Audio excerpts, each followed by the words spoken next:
Are you a solo operator looking to hire your first employee? Today I want to go over some of the pros and cons of hiring your first employee. Also, I want to talk about when's a good time to hire your first employee. Yo, this is life.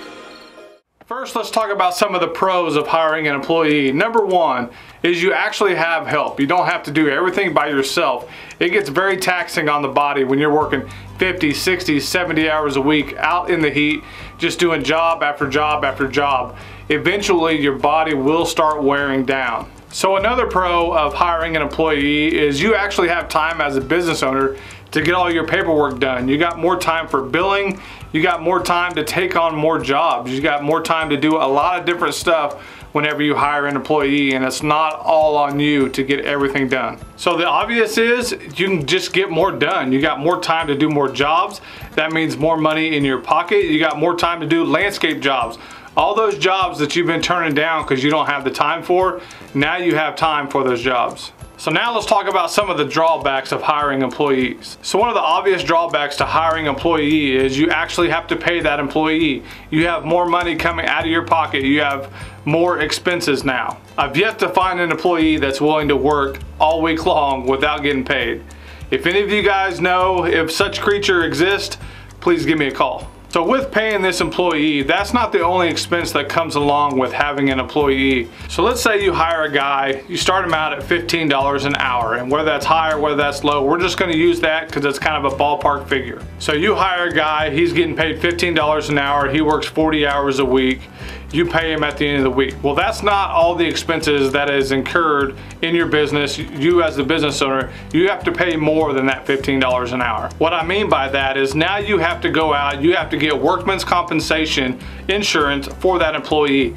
If that guy gets hurt on the job, you have to be covered. And also now you have to pay part of your employee's taxes, and you have to withhold their part of their taxes and pay on their behalf. Also, now you have to pay unemployment tax. So there's a lot of different things that a lot of people don't think about when you go into hiring an employee. It's not just what you're paying them per hour. It's costing you more than that as a company. So the next drawback for an employee is quality of work. I think this is what solo operators are most scared of, is somebody won't give the quality of work that they normally have given what their customers are used to seeing. The best advice my dad ever gave me on employees is nobody will ever care about your business as much as you do. You as a business owner, you have countless hours invested in your business, starting it up, keeping it running, make sure everything's running smoothly. You have all this time invested. Your business is kind of like your baby. When you hire somebody, they don't have all this invested time into your company. They don't have anything like that, like you have invested into your company. So even though they may do quality of work, they will never fully appreciate your business as much as you will. With that said, I do think it's possible to get good employees in that do a really good job.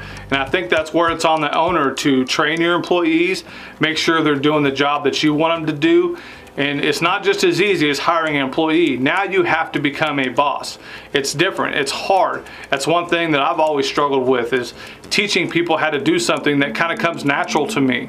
I've never had to do that before. So like I said, there's a lot that goes into hiring employees, and these are just some of the factors that you need to think of whenever you're thinking of hiring your first employee. All right, so now let's talk about when is a good time to hire your first employee. So I think when you're first hiring an employee, I kind of have a formula for this in my mind, and I'm not sure how it's going to come across on camera, but you know, I'll tell you what, let's go down to the whiteboard. I'll show you guys kind of what I'm talking about. Okay, so when to hire your first employee. Here's kind of how I think of it in my head. So you have your days of the week: Monday, Tuesday, Wednesday, Thursday, Friday. And you're a solo operator. So let's say on Monday you get 10 yards done. And on Tuesday, it's kind of a tighter route, maybe some smaller yards, whatever. You get 15 yards done by yourself. Then on Wednesday you get 12, Thursday you get 15, Friday you get 10. So that's your week. So this here is 62 yards solo. So 62 yards by yourself in 1 week, I think that's really good. Honestly, A lot of factors go into how big are your yards, how close your drive times are, just all that kind of stuff play into how many yards you can do. But 62 yards in a week by yourself, that is doing really good. So now we have our yards right here, and now we're going to try to figure out the hours that you spend every week cutting grass, doing maintenance, whatever you have going on. So let's say a normal day on Monday takes you 9 hours. Tuesday, you got 15 yards, it takes you 10. Wednesday, it's a pretty tight route. Let's say you only have 8 hours invested on Wednesday. So Thursday, another 10. Friday, you pump out 10 yards, 9 hours. So now you have 62 yards, and it takes you approximately 46 hours per week. So now we have 62 yards we did solo this week. It took us 46 hours. Now, as most of you guys know, when you're cutting grass on a weekly basis, sometimes you can get this done in 46 hours. Sometimes it might take you 52. Sometimes it might take you 44 or 42. Just depends. So we're going to use 46 as kind of the average. So this is just cutting yards. So this time here invested, that's how long it took you to cut those yards. You know, full day by yourself, you're pumping them out, you're going from 1 yard to the next. It took you 9 hours, 10 hours, 8, 10, 9. Okay, that does not include paperwork, that does not include bids, that does not include anything else. So now let's add in all the stuff that you have to do in order to run your company, grow your company, everything else. So you got to do billing, you got to do just regular paperwork, you got to make runs to the bank, you got to do bids, you still have to, you know, do all that kind of stuff unless you're going to turn everything down. So let's say on average you spend another, I don't know, 10 hours a week on everything else included. Now that could be 5, it could be 15, it just depends on you, your company, how fast you do things. But for this example, we're going to put 10 hours. We're going to put office duties. So now you have 56 hours in your week. Now, like I said before, this 56 could easily turn into 62. It could be 52, who knows? My point of this part of the video is to talk about when you're maxed up. And only you know when you're maxed up, when you can't take on any more properties, you're at your max. You got family responsibilities, you got other responsibilities, whatever you have going on in your life, you will know when you are maxed out in your lawn care. I want to make this part clear. Everybody's max out is different. You know, it could be 80 hours, could be 90 hours, it could be 35 hours. Your max out is different than anybody else. I'm just trying to give you kind of a plain Jane example. So whatever your max out point is for a solo operator, and like I said, only you can decide that. Now you have choices that you need to make. Number one, the first thing that you need to decide is if you want to take on more customers. What I mean by that is, if you're full, if you're maxed out, you don't want to take on any more customers and you just want this to be your business, that's fine. That's your choice, it's your business, you can do it however you want to. The next thing you could do is you can stay maxed out, but as new customers come on, you can start replacing some customers that you're not happy with. Basically how this works is kind of a vetting process for new customers. If you have a new customer that their yard is bigger, nicer, whatever the case may be, but it's more profitable for you, then what you can do is you can take on that customer and you can drop one of your low paying customers, a property that you're not making a lot on, a property you don't like cutting or whatever. And you can keep doing this, you can keep doing this process until you get a bunch of properties that you love to mow that you're making good money on and you're happy with. So obviously the next thing you can do is you can hire an employee.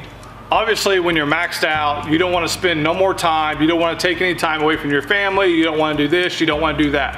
Whatever the case may be, you have these three options. You can keep it the same, you can start vetting your customers and replacing good customers with bad customers, but you're still kind of keeping your level of your business the same. You don't really want to grow, you don't want to hire employees. But if you want to keep growing and you want to keep going, the only thing you can do is hire an employee. Because you are maxed out.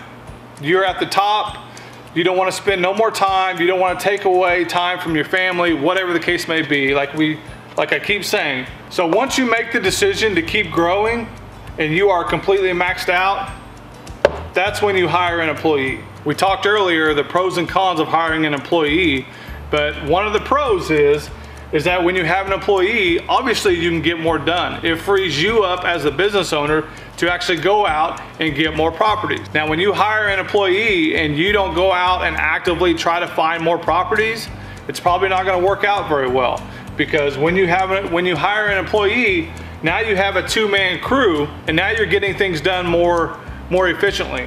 So remember earlier when we talked about mow time, kind of how long it took you to mow all your yards in 1 week, and we came up with the number 46 hours. So now with an employee, it might take you 24 to 30 hours, let's say. Something, I don't know, but let's say it's obviously gonna be less than the 46. So if you hire an employee full-time at 40 hours a week or whatever you promised this person, and they're not getting their hours, then more than likely this employee is gonna bolt. Now, you can get part-time employees, you can get full-time employees. We'll go into that in a different video. But this is some of the things that you have to think about. And I think when you get maxed out or close to it, that's a perfect time to start looking for employees if you want to keep growing your customer list and you want to keep growing your company. If you don't, then don't hire an employee. Just do the vetting process and try to get the best route and the best customers that you can get, and you can do solo. I fully understand that. I get it. But if you want more customers, then you're gonna have to hire an employee, or you're gonna have to borrow time from somewhere else.